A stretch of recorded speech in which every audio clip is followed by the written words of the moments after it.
I'm celebrating my birthday in Miami. Oh, so a week around my birthday, phone is going off. But I'll send you guys the invite. Okay. That's not what I was looking for. You see everybody? Is it a connection or is everybody just sitting there?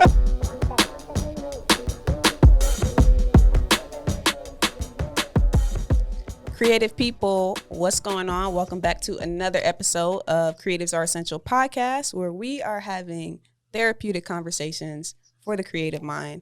I'm Christina. It's your boy Mark Lee. I'm Des. I'm Joe. Walk on, friends.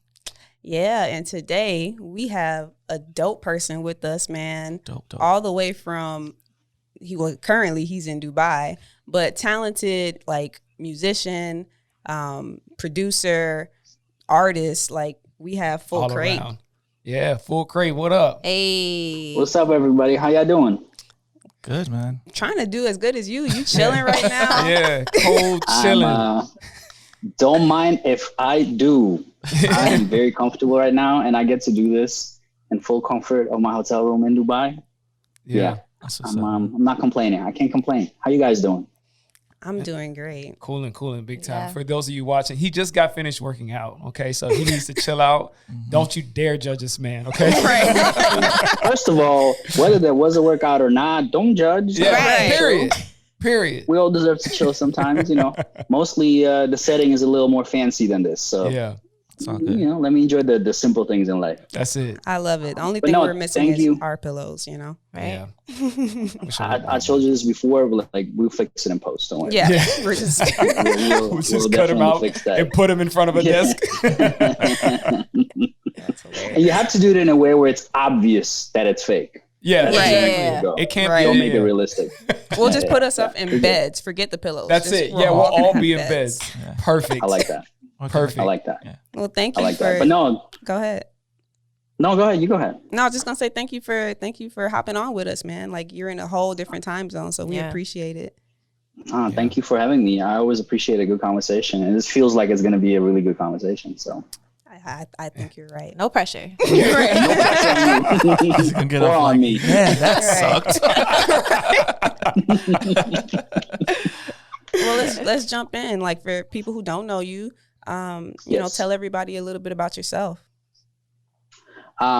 So for the people that don't know me, I am Full Crate. There's a lot of job titles, so I usually just narrow it down to me being a recording artist and everything that comes with it. You know, a musician. I started out as a DJ. I've been composing and producing for a minute, DJing for a minute, and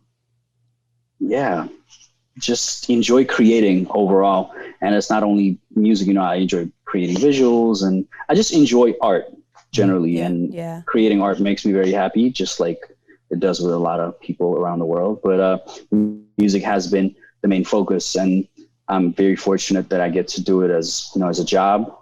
I get to travel the world, and doing what I love is an absolute blessing. So for those that don't know, now you know a little bit.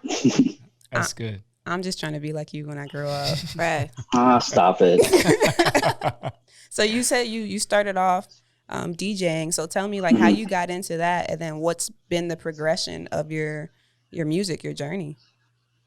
So DJing, I think it was around the age of 14. I remember having to go to like a school trip, and, you know, I think at that age, everybody's trying to do something that's cool. You know, you're always trying to impress somebody.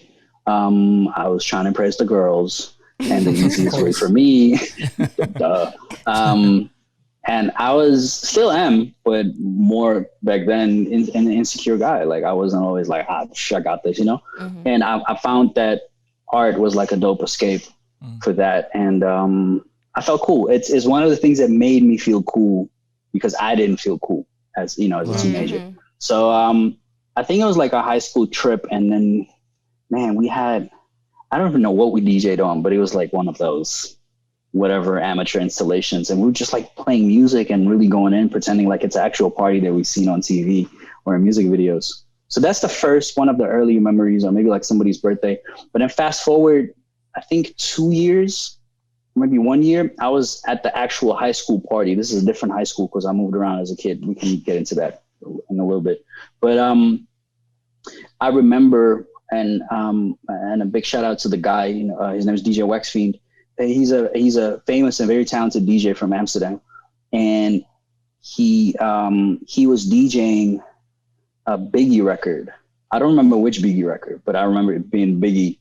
And he made a transition from a Biggie record to a dancehall rhythm. I also don't remember which rhythm it was, but I remember standing there as a 15-year-old going, what is this sorcery? Because this is this is mind blowing, because I couldn't understand how he could go from genre to genre and it still made sense, and it was like so smooth and the crowd reacted. And I think I can pinpoint to that moment. That's when I fell in love with DJing. I was like, oh, I have to do this. And from that moment, and what's funny? I was at a high school party, dressed all whatever, the nice, and trying to do my thing.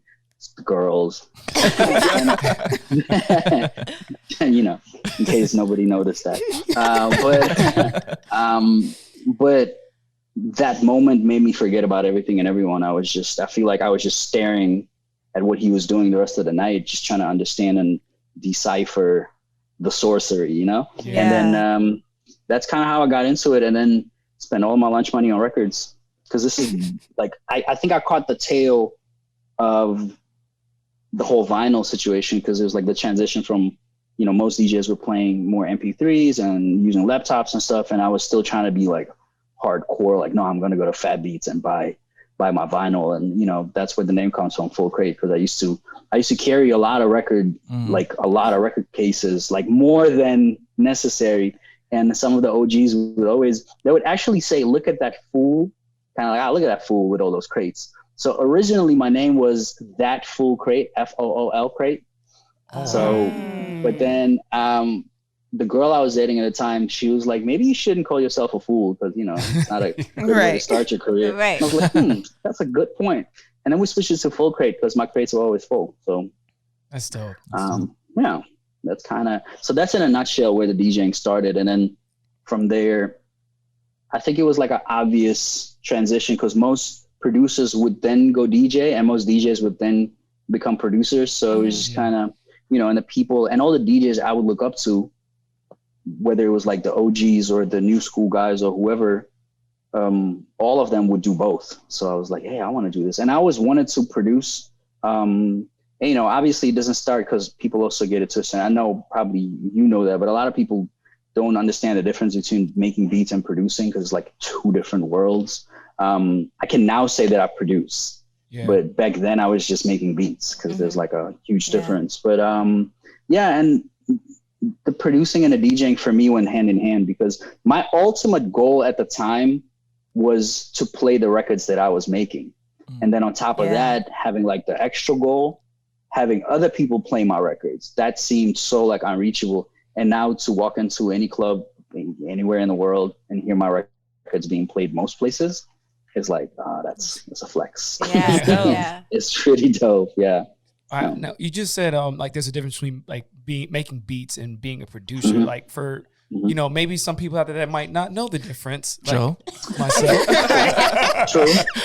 What is the difference? I know you're just asking for a friend. For someone else. For others. Someone I know that doesn't know. So to make sure your friend knows what's going on. I'm the friend. Stop snitching on yourself. You don't have to do this. Yeah, you're right. No shame in it. So the difference, the way I see the difference, and other people might look at it differently, but the way I experience it is that beat making is actually making the song, like the instrumental to the song. You just, some people call it composing, some people call it beat making. And that doesn't necessarily mean that you're overseeing the entire project. But then producing, on the other hand, you can produce a record and not do anything with any instruments, not touch any buttons, and just be the person that creates the idea of, okay, I'm going to take this composer beat maker, match them with this songwriter, and then put this vocalist on it, and it's going to be a great song. And that to me is more of a role of a producer. And I think somewhere along the line, it kind of like got mixed a little bit, but that's technically what a producer does. And if there's anybody out there that needs to correct me, just please, like, don't attack me, just correct me. Maybe I missed something too, but that's the way I've been taught. So it's kind of, it's almost looking like at a movie producer, like a person that produces a movie. They make sure that the whole thing, you know, they find everybody and all the little aspects and all the little parts and details to make the movie. So it kind of works the same way, you know. When it says Didi produced the record, it doesn't necessarily mean that he was the one who made the beat, and there's no shame in it, you know, because it takes a great talent to be a dope music producer, you know. Yeah, it's like a level of like visionary. Like you have to be able to see it before. Yeah, like I was even thinking like from a director's perspective, you know, like really having to see the vision and then putting the pieces in to like, you know, see that vision come to pass. Yeah. That's good. I have a question. Crate? Can I call you Crate? So there's different versions. Yes, go ahead. Should I call you Crate or Full? Crate, yes. So like, okay. So I think Crate, Full sounds so weird, by the way. Isn't it? Right. So like, FC. Imagine if my FC, ooh, I haven't heard that in a minute. Like imagine if somebody's name is like Running Stairs. Like, are you going to call him Running? Or are you going to call him Stairs? I don't know. Full just sounds weird to me. Crate is fine. Yeah. So Crate. So even just with you talking and just telling us a bit about your journey, I'm just like imagining the journey of what you're saying, if that makes any sense. The question is, how much does your music and your overall process reflect real life, if that's not too much to ask? Like, do you draw from personal experience or? Yeah, like 99% is real life.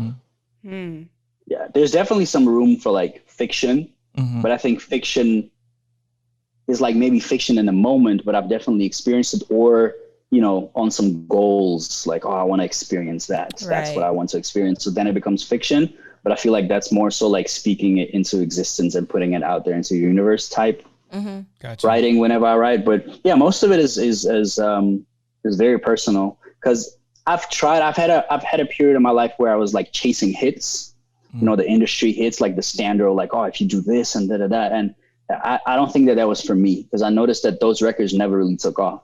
And the records in my career, it's weird to call them hits, but like for me, they're hits because they're my biggest records. Those are the records that were never intended as a hit record. Right. Those are the records that the labels or whoever that might have been, you know, looking at the music and trying to like, you know, sign it or help or invest or whatever it may be.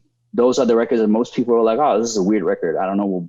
We don't know what to do with this, but I wrote them from the heart, and those are my biggest records. So, you know, with that being said, how much is, if it is at all, a struggle to like be that vulnerable with the story that you're telling through music, knowing that it relates to your life and just bringing in your audience? Do you feel like exposed? You feel like it allows you to connect? I mean, sometimes it's scary. Yeah. Especially the past couple of years where it's just been more and more honest, because I've been singing more records and I've been writing, because almost everything you hear is me writing it with somebody, but it's my story. Most of the times it's my story, even when I'm not singing it. So yeah, it's definitely scary, but it's also liberating. It's like a therapy session. You know, I know people say it's like almost a cliche that, you know, writing helps, but it definitely does help, because then it's a way of processing whatever you went through. And sometimes it can be something I processed or experienced years ago, and sometimes it can be something I experienced today and I write about it today. Wow. So I don't mind. There's some stories that sometimes, like I've written some songs that I'm not ready to share yet, but I know maybe sometime, you know, down the line that I will, because I am now working on my next project, and there's a lot of stuff on it that I wouldn't have shared 2 years ago, but now I'm ready to share it with the world. Wow, that's good. Yeah. How often would you say that you write?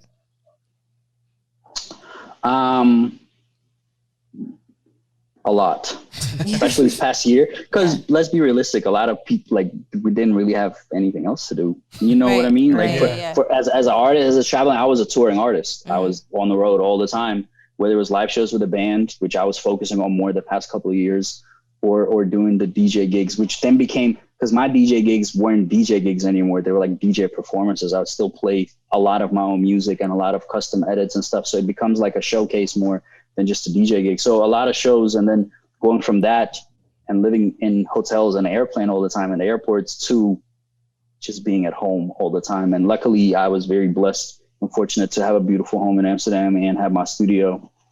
And like, I've just been writing I wrote a lot. I can safely say that in the past year, I've written like over 50 demos.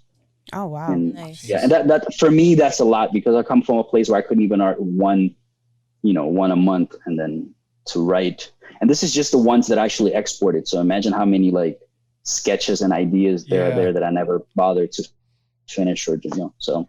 So because after this year has been like, trying, like you said, you had you've had to stop your touring and now you're at home most of the time. Like, do you feel like that caused you to grow in any aspect? Did you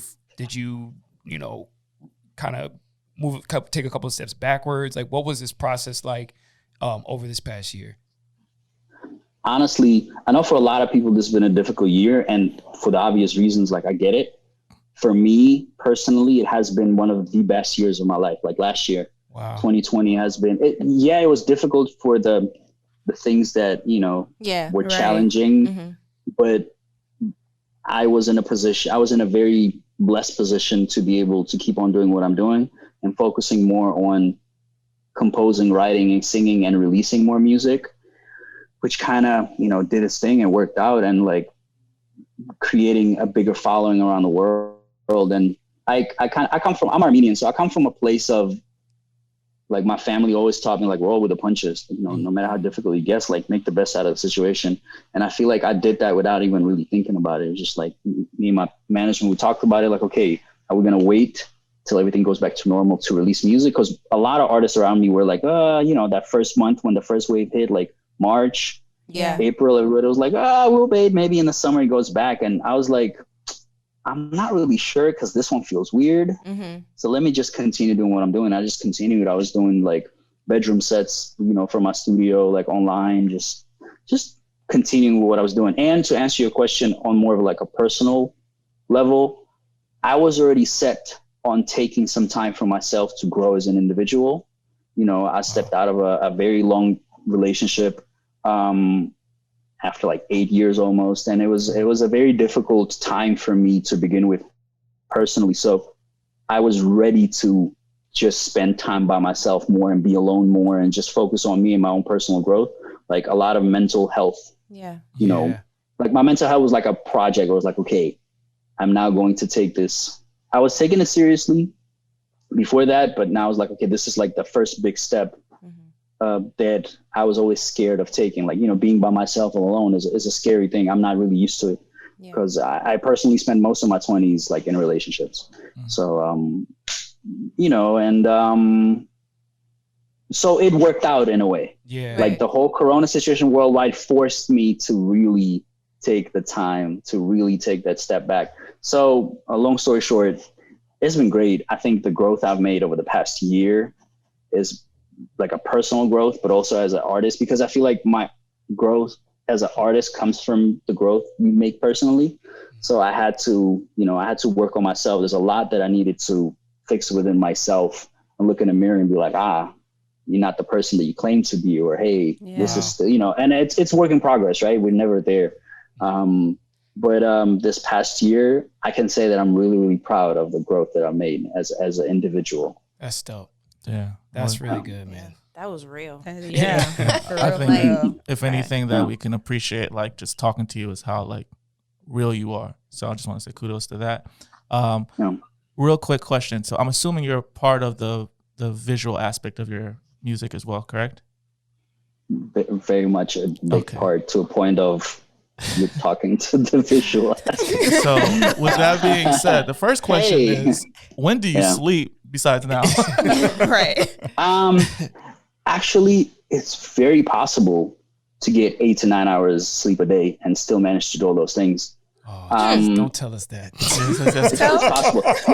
Yo, there's this, I think there's a mug or a shirt that said Beyonce has the same 24 hours as you do.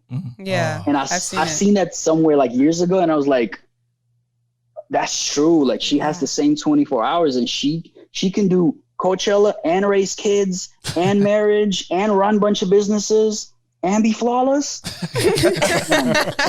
Damn, I gotta step my game up, So quick question then. So since you write the music, you help produce it and make the beats, you are involved in the visual aspects, for you in your process, what part comes first when you're trying to tell a story? That's good. That was going to be my question. Thanks, Mark. I'm sorry. So Christina wants to know. Yes, thank you. Thanks. Lately, it's been more music because I've been locked in writing and I've been very inspired to create. And I feel like I found my mojo. You know, like every artist have like this period of time where you're like, okay, I'm going to go in now and everything that's coming out, it just feels right. You know, I can like here in Dubai, walking around and seeing the scenery, which is different from Amsterdam, for example, or anywhere in the world. I get inspired visually. I'm like, oh man, like if I can shoot the video like this, or maybe like the cover and I can do a shoot there, or, you know, we're going to a museum and see where art gallery, like those things can inspire and trigger certain inspirations and feelings. But somehow it always is around music because I'll think that visual will look dope for a song that I'm going to write or already have written. So I'd say music is the first trigger to kind of express. And before it used to be more of like the composing and the beat making aspect of it. So like the actual music, the instrumentation that I would kind of take my feelings and put it into the music. And lately it has been that plus words, because now I started writing a couple of years ago and singing. So it's like, man, singing on a record where you're not used to being, because I always used to sing on records, just people wouldn't know that it was me, or I would do like all the ad libs or backings and stuff. But now singing on records, and I would never call myself a singer. I would say I enjoy singing. You know, there's a difference. Yeah. But singing on a record, especially saying the words that you mean, it's such a scary yet beautiful experience, because I don't know, it's just different. And then also making the transition from being a DJ for an overall performer to being that person that stands at the front of the stage in front of a mic and there's a band behind you and people are looking at you and you're singing. I remember the first show I did was like a couple of years ago, like 2 years ago, was in London. My first ever debut show, like a live show as a main artist, and it was sold out. And it was, oh man, I was so scared. I was just standing there like, everybody's looking at me. And, and it's different because as a DJ, I feel like at this point in my career as a DJ, I can say I'm a really dope DJ, you know? Like I would, if anybody wants to challenge me on that, be my guest. Like, I think I'm a really dope DJ because I think for what I wanted to do within the DJ world and career, I've earned my stripes. I've worked and played with people around the world that are my heroes. Like at this point, I'm not gonna say I'm the dopest, but for me, I think I'm a really dope DJ. But as a live performer, I'm just starting out, and it's beautiful. I don't know. I kind of got lost in the question. No, it's cool. I mean, so like the fact that you can say that you're very dope DJ. I just want to say I'm a very dope singer. If you ever want to, so we're doing like video and singing. We can do whatever you want, bro. You know, I'm here for it. I'm here for it. Whoa. Whatever you need. Where's the end button to this call? No, I'm just kidding. Whatever you need, bro. You know. So, just throwing that out there. Yeah. Well, I had a question for you. Because for anybody who hasn't seen his videos, your videos are like next level, and they fit the songs to perfection. But before we started recording, you mentioned that you were into film. So are you like directing the videos? I've directed almost every video. You're just incredible. I've shot a lot of them, and I've edited them myself and color corrected most of them. Wow. Okay. Yeah. So we're going to start a master class. This will be off. After we hang up, we'll start a little master class on your process there. But you did a master class, didn't you? I did not before I left. Yeah, I did a master class in Amsterdam. Yeah. Shut up. Yeah. Okay. Well, missed that. We need a personal master class when you come to Miami. We got to link up, right? Because how long are you going to be here? How long are you going to be here? A minimum of a week and a half. Oh, okay, so on day one we can do video production. Day two, I'm celebrating my birthday in Miami. Oh, so a week around my birthday, phone is going off.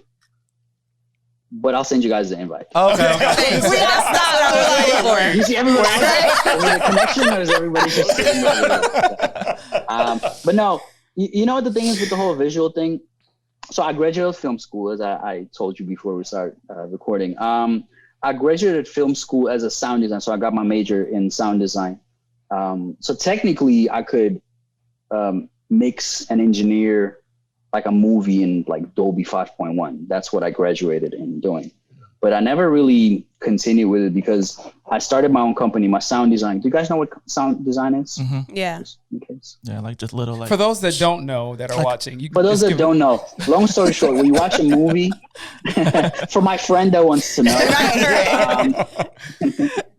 No, when you watch a movie or a commercial, anything that, that's a visual that has sound in it, and I'm not talking about music, I'm talking about like actual sound. Yeah. A lot of it is designed by a sound designer who either replaces the footsteps and like the clothing sounds or the sound effects to re-recording the monologues and like the dialogues in the movies, and that's what I studied.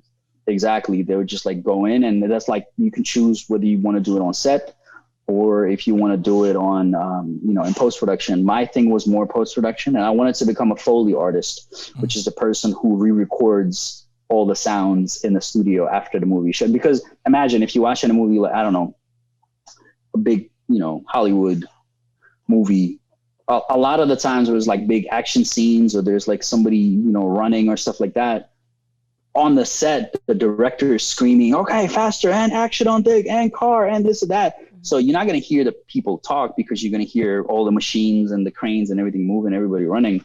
So I would then get the whole scene and I have to like throw away all the original sound and I have to go in and recreate each and every sound that you see on the image, which is really interesting because you can pull from libraries, but the most fun thing to do is re-record sounds and then you become creative and like, okay, how, like, for example, footsteps on snow is like, how would you record footsteps on snow in a studio?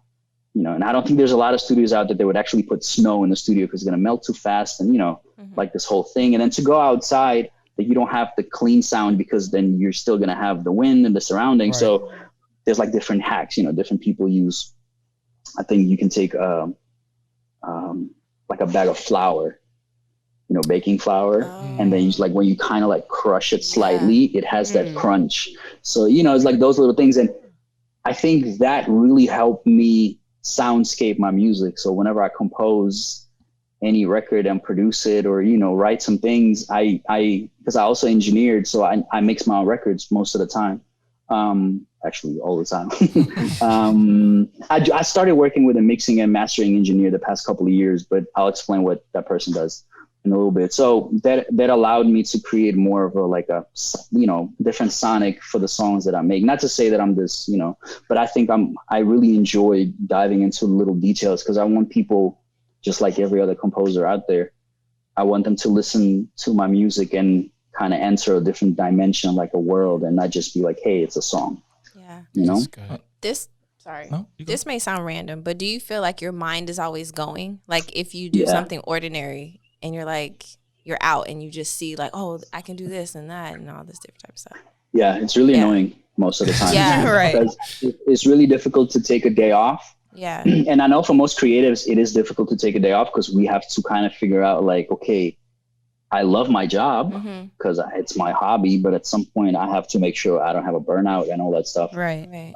Outside of like the obvious burnout, like the physical burnouts of like travels and tours, but it has been really difficult, and I'm still teaching myself how to enjoy as a regular person and not constantly, look at a blue chair and be like, oh, that color blue is really dope. Maybe I can use that color, Yeah. It's a constant thing. So one thought triggers even in another. This conversation, exactly. Yeah. So even in this conversation, I'm like, oh yeah, I need to not forget. And then we go, oh, I'm coming to Miami, and then I'm gonna like, it's a constant thing. Yeah. So meditation helps. Therapy. I started going to therapy. Also, the previous conversation we had about mental health, I have to give a big shout out to my ex-girlfriend because she really inspired me, and she really was there for me, like pushing me to work on myself, and it was like one of the most important steps I've taken. She inspired me to go to therapy. life-changing. Like I would advise everybody to go to therapy. So shout out to her. It was just an important step. I feel like everybody should go to therapy regardless what it is that you do, but for artists especially, because there's so much that is not spoken of, you know, like tour life. People think it's like, oh, look at you living your best life, flying business class from time to fly, you know, and like being in these fancy places. Yes, but people don't understand. Like I get anxious when I fly. So like having to go through anxiety and having to meditate by yourself at the airport before you check into the flight and like all of those things, and being in a plane alone, disconnected. I'm used to it now, and it used to be fun, but start flying as a job, I don't as much, or being in a country where you don't really know a lot of people. And yeah, there's the promoter, and yeah, you make friends, but when you're somewhere for the first time and the promoter isn't, you know, somebody that you connect with, or if it's not a nice group as you guys, then it's, if you don't have that connection, that I've been places where you just land, somebody picks you up and you're just sitting there by yourself at the hotel, like, it's cool. You know, and then I'm an adventurous person, so I'll go out there and explore, and you know, I'm always having a good time, and I'm overall a very happy and jolly person. But it does come at a cost. Like the loneliness comes at a cost, and you can't always afford to travel with all your friends, and you know. But so the mental health aspect is really important if you're trying to. My manager told me like a very important line. He said, being an artist is like being a top athlete.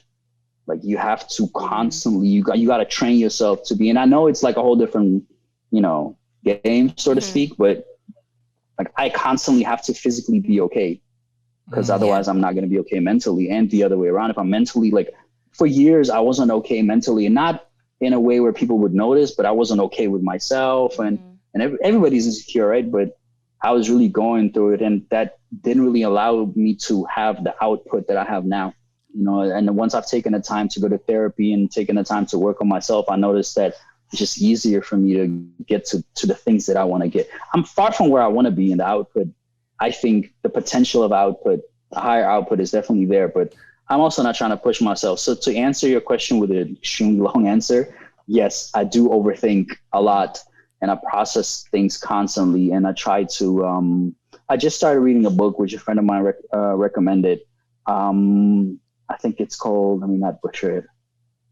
Untethered Soul, and it's about how to. I'll send it to you guys. But I gotta give a shout out to her. She recommended the book.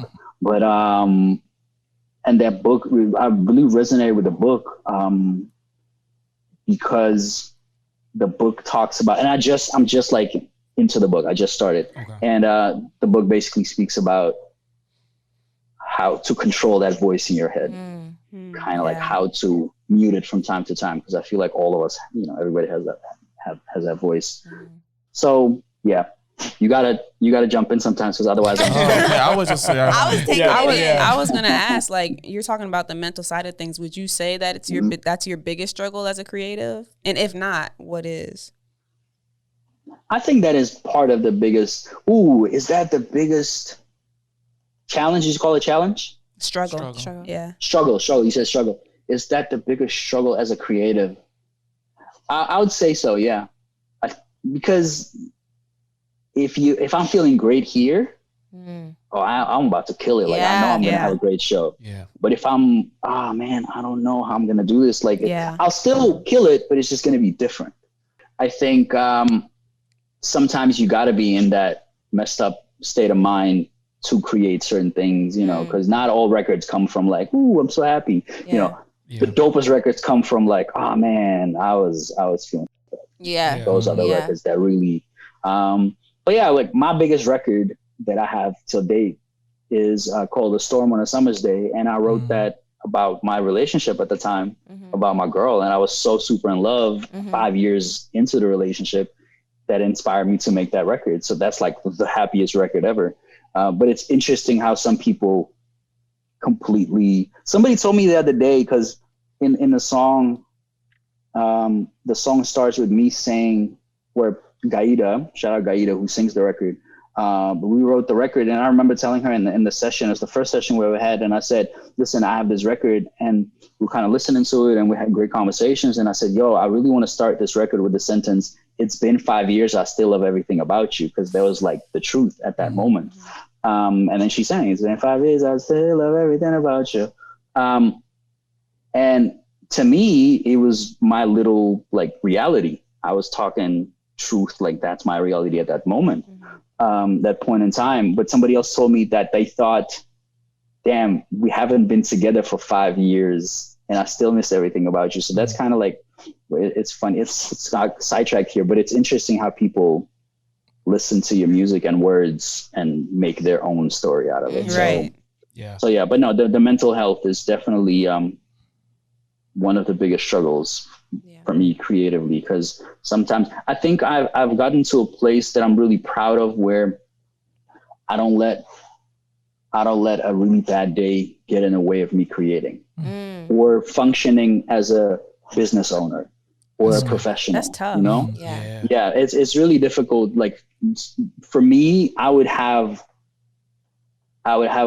not cancel a gig or anything like that, but if I'm working by myself and I don't have any obligations with anybody else, I would not work. I would just, I'm an emotional eater. I'm a foodie. I would sit and eat bad food, some snacks, and just like watch a movie and just kind of like dwell in my own negative thoughts and energy. And I, a lot of great conversations, whether it was therapy or friends or previous relationship, a lot of it really helped me get to a point where, you know what, just because I'm experiencing this issue doesn't mean that everything else in my day doesn't exist anymore. Yeah. And I know it's like, it's easy to say that, but I've been really training that. There's moments where I'm having a really difficult day and something happens that all of a sudden I'm like, oh man, I feel messed up. I really stop and think to myself, okay, this is that moment that you're training for. This is it right now. And I think that's the big difference. If I would say, what's the growth is, you can train. Like I enjoy boxing, which I did today as well. There's a difference between, you can box in the gym, on pads or on a bag. Like you can train all you want, but unless, until you step into the ring with the actual opponent, you don't really know what boxing is really about, Just ask what you're made of. I didn't watch, by the way. I said just ask Logan Paul. Yeah. So quick question. Sorry to cut you off. How do you deal with creative block, if that's something that you struggle with at any point? Yeah, I mean, definitely. I think just like any other creative, that's just part of the game. I deal with it two simplistic ways. One, I push myself to see if it's a creative block, or am I just being lazy and I need to like take extra steps to, still inspire myself more. But if I feel like I'm pushing too much, I just let it go and walk away from it. It'll come tomorrow, because you can't really force it. Sometimes there were moments where I'm really happy that I've pushed myself and almost forced myself to stay at the studio or like commit to whatever I was doing, because something so beautiful came out of that, because the creative thing is it's like a weird experience. I can't explain it. And I know everybody else experienced it in a different way, but the way I experienced creating, because the joy of creation is that moment. Like, I'll tell you this, I don't drink, I don't smoke, I've never used drugs, I've never been tipsy, high, or drunk ever in my life. But that moment of creation, I feel like I'm not really there. And I know it sounds cliche, but that's the way I experience it. Like when I start the magical moment of creation, up until I snap out of it again, I don't know how long, or, it's just, you just like hyped. And the way I make music is like, I'll step away from like the buttons or the instruments, and in my studio I have like this little back room thing with like chairs and stuff, and I'll just dance to the record. I'll just vibe to it, and I'll sing in a mirror and be like, I envision myself performing it. So there's like a whole thing, and then I look at the clock, I'm like, damn, it's 1 a.m. in the morning, I gotta go home. So I love it. Yeah. Those moments are great, but sometimes I can't always get there, and you're just sitting there like, oh man, I just want to get to that moment. And so I do push myself sometimes, but if I feel like I'm really, really pushing it, I just go home. Luckily, the past years, I've had so many of these like, oh my God, this is the greatest song in the world moments to me, for myself. that I'm not really that hard on myself when I don't, because I don't think anybody should, you know. Who was it? Was it Rick Rubin? I think it was Rick Rubin. I might be wrong, so I apologize for misquoting. But somebody said that you already succeeded when you finish the record. Like, you don't have to release the record, you know, or I think we can speak in any art form or creation. But you already succeeded just for trying to do the thing that you're doing. That's already success. Yeah. So that really kind of put things. But he's trying to chase the number of this, the number of that, or like the streams and success. I kind of try to humble myself from time to time and thinking like, man, look at this. You're like, you can think, and then you can put it into a record, and you can sing it now, and compose it, and pick up a bass and play it, or piano. Yeah. And save a lot of money doing it. Right. That part. But honestly, okay. And then good thing you said that, because that's not the reason why. And remember I said I was going to explain how I make a record. So the difference now compared to a couple of years ago is like, a couple of years ago, I would all do it by myself. Most of it, I just be like very ego, like, I can do this. I've got this. And so what I stopped doing is that, the ego-centric side of composing music and just writing music. And I started working with people. And man, I tell you, I don't know how other people like look at my music and my releases, but I am so happy with the growth musically that I've been making as an artist, because I don't want to release the same song all over and over again. Yeah, I like having a sound, and I think everybody should have like their own thing. But I really want to look at my new record and compare it to my last record and hear the growth, whether it's visually see it or hear it, or whether it's songwriting or something. I want to challenge myself.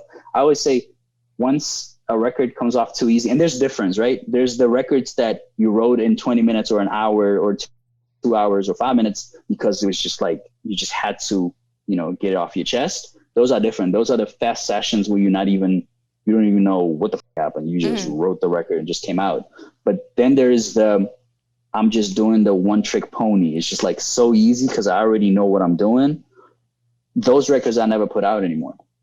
Because if it feels too easy for me to, because I feel like, you know, then I feel like I'm repeating myself. I'm repeating what I already did. So right now, every record for my next, I'm working on my debut album. Exclusive. You heard it here first. CAE exclusive. Right. But and every record that I make is better than the last one I made. So that's why I'm like 50 demos in, and I know I'm about to write 10 or 20 more. Because every time I make a new one, I'm like, oh, skip the other one. This is better. And that feels really amazing. But I also challenge myself to a point where if I love the record, I'm like, this record sounds dope. Then I think to myself, okay, but how can I, you know, where's the growth? And sometimes it's not always about growth, right? Sometimes you can just make a record to make a record. But I've been challenging if I tell you I deserve this little vacation in Dubai, then I definitely deserve it, because I've been putting in hours. So I started working with a lot of different musicians a couple of years ago, more so stepping in a role of being a producer of my own project, or even working with other producers and not shying away from them. I love working with musicians, because I can play keys, but I can't play keys like my piano guy can. Or multiple people that I'm working with, you know, I can play bass. Like, I love playing bass, but I can't play like my bass player. But like, I have a bass player, and she is absolutely phenomenal, you know, like, so shout out to my bass player. So I do play bass on most of my records, but sometimes, you know, it's like, oh man, I gotta call in somebody that can help me, because it's not about me anymore. It's about the records, you know, it's about the vision that I have, and working with different musicians has definitely helped me get like to a higher version of the vision. So, like, for example, working with a pianist, I can tell him, like, you guys good? Yeah. I'm good. Yeah. I'm good. Am I boring you? No. Sorry. I'm just kidding. He's like, I'm just kidding. I know I'm not boring. This is good stuff. I was like, damn, I can take my masterclass somewhere else. Please don't. I'm just kidding, y'all. I'm a funny guy. I'm trying to be funny. Please don't. But I'll just finish this thought.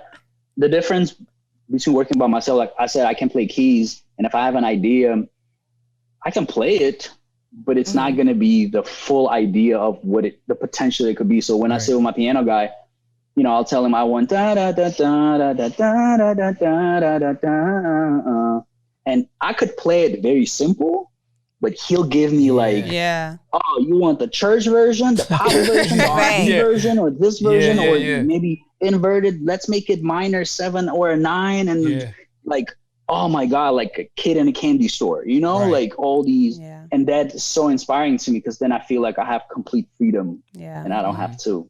So that has been my process. Exactly. And I've been doing that with writers too. I was gonna say, and even in that, like that's you really seeing the full vision of your stuff. Like it can be a certain way if I do it, but like you said, back to that, like being a producer, like I'm getting the right people involved so I can really hear my vision come to full pass. It's really good. And it takes a minute to find the right people to connect with, and not everybody understands you, you know. But I'm definitely more open to collaborating than before. Before, it's because I was more insecure because you're trying to, you know, prove a point like, oh, I can do this. I can make this beat on my own. Now I don't care for it. Like, I feel like in the beat making community worldwide, like for me, I think I've proved myself enough to people that I care about, you know, that listen to my music. I'm like, I don't have to, people know I make dope beats. People know I make cool music, so I don't have to, and not to sound like, oh, look at me, I'm great. Like, I'm far from it. But I feel like, you know, I know where I'm at and I know where I want to be. And to get there, this is the next step of my career. I want to grow, I want to learn. And that's what I love about it too. I learn a lot from, even like I work with a lot of producers now. I love that.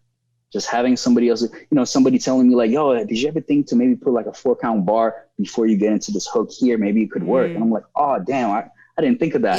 And then, you know, and then the record becomes so much better just because of that one tiny change somebody suggested. So, what would you say is your biggest fear as a creative? I think the most cliche, I used the word cliche a lot. This is your next song. Most cliche one. I don't have a song about being cliche. I should make a cliche song. I think being forgotten is a thing that is not forgotten like I need attention all the time, because I do enjoy my downtime and everybody leave me alone. But I think every creative wants to leave their kind of like, you know, they want to leave their mark on the world. Like impact. And in a weird way with the internet now, I feel like I already done that a little bit. Because, you know, it's hopefully my music is always going to be out there. And whatever visuals and whatever art I've put out there in the world. But I just feel like there's so much more that I want to, you know, try out and see what kind of stuff I can create and what more I can leave. Because I look at people that inspire me and think to myself, man, like, what if I can inspire somebody like that person inspired me? And I already know that I do, because I get the DMs on a daily about like, oh, I love what you do, or this or that. And it's a surreal thing. That's why therapy is also necessary, because you can get lost in the sauce of, ooh, you know, I try to really stay grounded as much as I can. Because at the end of the day, being an artist is cool and getting the fame. And I know I'm far from the celebrity level or whatever, but at some point the numbers are growing. So there's places where you go, people recognize you. You can't just be a regular person anymore. You got to pay attention to, what do I say? How do I move? And they can get to you. And I always try to, because I'm just a dude. I'm just a guy making music. I enjoy doing this thing, but people put this, you know, and the blue check and now you have this, and you know, oh, you must think you were this. You know, so all of it, it's and I haven't really dealt with a lot of like trolls or like really bad comments. It's been a few here and there, but I feel like it's not easy, and I'm still trying to figure out what kind of artist I want to be as I'm moving forward. Like, do I want to be the artist that ends up on these like tabloid type? I don't think so. I think I just want it to be about my music and I'm open about my personal life. But I feel like it's the way you conduct yourself as an artist. If you're always, you know, trying to find some something to sell, so to speak, or like make a taboo out of things. That's not me. I deal with my private things privately. I'm open to the world about certain things, a lot of things actually. People know when I feel sad, I'll post about it saying like, oh, I'm really going through it, you guys. Like, if you have any ideas to what to read, what to watch or whatever, just let me know. Or if I feel really happy, people know I'm happy. But there's also a lot of things that I'm very private about because I feel like it's not for everybody. Yeah. So I got a question for you. What advice would you give to the creatives out there, whether they're like just starting out in the space that they're in, or if they're like a seasoned vet, in their creative careers? What advice would you give? I think the advice I would give them is the advice I've gotten that really helped me in the past couple of years. And I've gotten that advice from multiple people. The person that really inspired me to actually do was I have two managers, one of my managers. The advice is follow your gut, because I know it's such an easy thing to say, but I just noticed that, but it also depends on what it is you're trying to do, right? The thing that I'm trying to do is I'm trying to create and not necessarily follow the rules of industry, right? I understand the rules and I bend my things towards those rules, but I don't necessarily care for, if I wanted to be on the charts, I wouldn't be making different type of music. And I want to be on the charts, but if I want to be on the charts quicker, I would have been doing different type of sessions, different type of music. And there's no judgment to each their own, right? It's just, I feel like I want to do my own thing, my own terms. And I know it's going to take me longer to get on the charts or the numbers or whatever, but it's not impossible. So I've never been in it to make a hit. I want to make timeless music. Because a hit is like, it's here today and it might be gone tomorrow, but a classic record is the difference between a hit and a classic record. So that has always been, why do we listen to Stevie Wonder now and still go, man, this is, why do we listen to Biggie, Tupac, or why do we listen to Sister Nancy, or like whoever it is I listen to on my daily, kind of like throwback vibes anytime. These records are dope because they're timeless records. And there's like, I call them momentum hits that are from a certain era. You say, oh, that's typical 2000. I'm a huge Pharrell fan. Anything early 2000 Neptunes, like all of it is me. Like that's, oh my God, I love it. But I know 30 years from now, it's still going to be great. But there's certain records from that era by other artists that I'm like, it was cool in the club at that moment. At that time. On the radio. That's but if you listen to it now, you're like, ooh, this is actually. It's funny you say that. It's funny you say that because recently I watched Love Jones. That's such a classic at the time, but it just hasn't aged well. Yeah. And everybody's been super defensive. Like, you don't like the movie? And I'm like, no, it was like great in 97. Yeah. But now this thing is trash. But did you watch it back then? No, she wasn't born yet. Shut up. I was born. I was alive and well. I'm just saying, you just watched it for the first time. Yeah. Okay, but see, the thing with that is, I hear you, because I was trying to explain the same. I'm a huge Back to the Future fan, and I watched it when I was like super kid. And somebody watched it not too long ago, and I was like, "Why do you like that movie?" It's like it's weird, and I get it. But I feel like certain things are an effect on a generation just because of the time you're in your life. It's like, that's why people call it a nostalgic feeling of like, oh man, I remember I was like 12 or 10 or 5 or 20, And I feel like up until our 20s, we're like a sponge. We take everything in without thinking about it. You just absorb it, and I love it. So that's why most people say that the music or like our taste has developed in our teenage years, especially like between like 8, 9, 10 to like 18, 19. That's when your musical taste is developing. Those are the songs you're going to go back to and be like, "Ooh, remember that good time?" Yeah. That's what you're going to refer to. And maybe somebody who's in their 50s is going to think back like, "Oh, I remember like the 30s, 40s." But most of the time it's going to be, because when I talk to my dad about his music, he's referring to his high school time. Being like, "Oh man, I remember when the Beatles came out," and there was, he's not referring to the 80s or the 90s when he says, oh, I remember when like Michael came out with a record or such and such. Yeah. He's referring to his high school time. And I feel like all of us kind of do that. So you didn't like it because you didn't watch it in your sponge time so to speak. Yeah.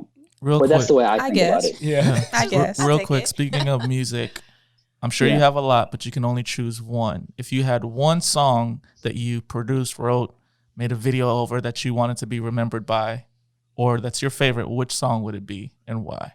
Wait, this is a very layered, complicated question. So One is it a song by somebody else that I wish I have made? No, one of your songs. My songs. If you had one song to be remembered by. From what I've released so far? Or has it not been released yet? Yeah, see, that's an unfair. Obviously, I'm going to say the things that are about to come out on this album. Yeah. But we'll play it a little more simple. From everything that's out right now, I would say A Storm on a Summer's Day. And not because it's my biggest record so far. It's just because it's the first record that's 100% me. Mm-hmm. That it's like a true, like completely my feelings. And it's the first record. You know, before I made that record, I had a whole EP ready. Like I was finishing up a record. I was like, maybe it wasn't like all the way ready, but I already knew like, okay, these 5 or 6 songs are going to go on this EP.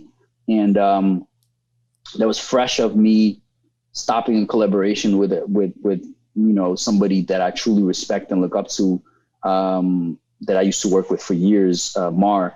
Me and him used to do projects together called Full Credit Mar. We released a lot of records. And that was at that time, a little before that, we decided that, you know, we're going to stop working on music together and do our own thing. And like for a year, I was kind of lost because I was so used to working with him. And I was like, and I was used to working with people. I didn't really know what to do. So I made like a whole EP. It's like most like club-ish work. And then I remember linking with Gaida and writing Storm on a Summer's Day. And I literally threw away that EP. I still have it somewhere, but I was like, nah, Wow. this is what I want to make. Yeah. That felt like, okay, if I'm doing my solo thing, what do I really want to make? I didn't know until I made Storm on a Summer's Day. And I was like, that's it. This is what I want to make. And that was like the jump start of kind of like my solo career, so to speak. And after that, a lot of, you know, trial and error, but I'm enjoying the records I'm making now a lot. Good stuff. Well, I have one more question for you before we let you go. And it's similar to his, but like, if there's one artist that you haven't worked with yet that you want to work with, who is that person? Just one? Just one. So can we at least top 3? No, it's just one. Just one. I tried to help you. Can we like separate it into OG, genre, classic? Oh. No, not genre. Like somebody like from way back and somebody that's new. So he wants 2. It's very unfair. All right. All right. Just because she said, we'll give you that one. You. We'll give you that one. Okay. So some like the OGs, I'd say Quincy Jones. Ooh, no. He instantly regret it. I hate it. Quincy or Stevie, I can't choose. Quincy or Stevie. Ooh. Quincy cause Quincy. But Stevie cause Stevie. Listen, all of my, if anybody, because a lot of people tell me, I can hear when you made a song, like, and I was like, what is it that makes you feel like I made the song? They're like, I don't know, there's like some warmness to it, like something like the chords. Like, those are huge Stevie inspired chords. Like I love Stevie Wonder's chord progressions. He's a genius for the things that use like the major minor chords because it makes you feel happy, but then a little sad at the same time. So I love that. But yeah, it would be either Quincy or Stevie. And if I had to choose one, I'd say Quincy because I've been saying Quincy for a very long time. But from the newer artist, man, just one is so unfair. Mm-hmm. I'd say, this is so difficult. Please don't say Drake. Can we do 3? Because then we'll have like super old school, somebody that's a little more like current OG, and then like the newer. Okay, so in the middle, it would be Kendrick. Okay. Because I love Kendrick. Just, I think for the same reasons a lot of people love Kendrick. And from the newer, No, I gotta go back on it. You are struggling with this. You see the sweat. Listen, I'm glad you are not a contestant on The Bachelor because. But can I have all of them? Because all the roles in different Everyone gets a role. Okay, can I give him a pedal? Y'all funny. No, I'll go back on Kendrick, and a huge shout out to Kendrick because like absolutely love him, but I think he would understand why I would go back on it. Pharrell, because I'm the biggest Pharrell fan, and Pharrell to me represents everything in my music. Like, so it would be Pharrell in the middle, and then right now Tyler the Creator. Oh, wow. Wasn't expecting that one. I wasn't. That's good. That's cool. Tyler is, oh man, he just gets me. Yeah. Nah, he gets me in a way where, because I'm part of a generation where I used to watch MTV as a kid, and I would hear Metallica, and then I would hear a pop song, and then I would hear Limp Bizkit, and there would be, you know, everything like that weird pop song, and there would be Blink-182, like everything mixed together. Yeah. And I feel like I struggle with choosing one thing because I grew up listening to everything. Right. And I grew up DJing not only hip hop and R&B or soul, but I grew up DJing a lot of reggae and dancehall and bashment, drum and bass, some house music. Like I have all these records on vinyl. So obviously, naturally, when I compose music, I'm going to use all of that moment from when I was a sponge, taking all of it in. Obviously, it's all in my DNA now. So I'm going to put it back into my music. And I feel like he's one of the artists that really truly represents that. I don't care. I'm just going to make what I really truly love. That's good. And it's going to sound like everything he loves. So that's dope. All right, cool. So we got Quincy Stevie. Yeah. Quincy Stevie, I like that. Kendrick Pharrell. Pharrell Tyler. Right. Got it. Oh, man. Dope. Well, thank you so much for joining us, man. Thank you so much for having me. I could do this for hours, by the way. If you wouldn't have said, we got to ask you one more question, I'd be like, oh, I'm in my hotel chilling. I'm in Dubai. You can stay if we could have an after party. The video, hey, when you come to Miami, bro, let us know. Straight up. Definitely. Appreciate you, man. I have a question for you. I appreciate we can ask you it after. But. I was about to say the interview is over. Yeah, it's over. Like I said, last question. Well, for people who don't follow you now, like tell people where they can go and connect with you, all the social media. So basically, all you have to do is type in @FullCrate anywhere. I claimed all the domains everywhere. Full FULL. Not exactly. FULLCRATE. All right. I love it. Well, guys, follow us on Instagram. Creatives Are Essential. Thank you again for joining us. Go follow him and check out all of his music videos. Yes. So dope. Roller coaster. That's her favorite song. All day. It's a vibe. Also, that's where the streams are coming from. Thank you. Right. I appreciate it. You're welcome. All 1,000 of them in the past 24 hours has been Des. I appreciate that. Thanks. Well, thank you for having me once again. Much love to each and every single one of you. Appreciate it, man. Cool. I'll see you guys soon. And shout out to everybody listening. Thank you guys. And before we go, everybody listening, including you guys, do something good for yourself or somebody around you and make sure to stay hydrated. That's good. That's good stuff. Drink your water, people. Well, I'm Christina. It's your boy, Mark Lee. I'm Des. I'm Joe. Peace. Later, guys. Peace.